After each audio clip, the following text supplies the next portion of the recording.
So who were the groups involved? You said the Fulani tribes? Yeah, the primary driving force of the killing of Christians in Nigeria is the Fulani tribe. They're a radical Islamist tribe that practice a Saudi Arabian So they're Sunnis? Saudi Arabian Sunni form of Islam that is the same ideology of ISIS, that is the same ideology of Boko Haram. And they have declared that Nigeria is theirs for the taking.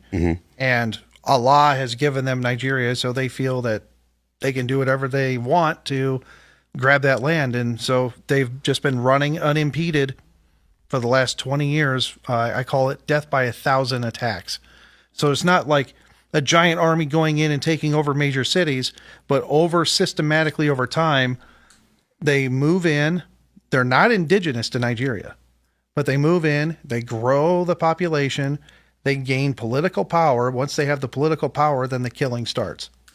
And then once they have the political cover in these northern states, then they start going after more land and more villages and start doing the killing. And this is why hardly anybody talks about it, because they have the political cover, even within the Nigerian government, to go do these killings and run around on just killing unimpeded. So Fulanis are nomadic herdsmen. That's their occupation. That's their job. So you often see them with herds of cattle, and that's where they make their money. And they're actually stretched from Senegal all the way to Central Africa. Some say even to South Sudan, into Sudan. So that people are very nomadic.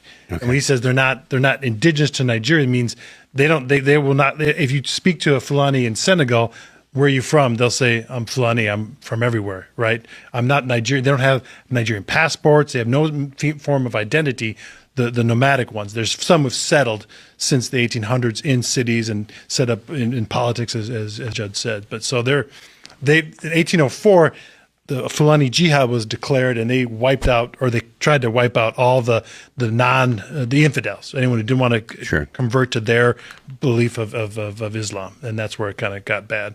But there are, to be fair, there are Fulanis who are Christians. They have dreams and visions. It's not because a missionary or some Western person converts them. That's a misnomer. It's somehow they come to know who Jesus was through a vision, something, and they're stuck between a rock and a hard place, because if they tell anyone in their family that they've converted to Christianity, they'll be killed.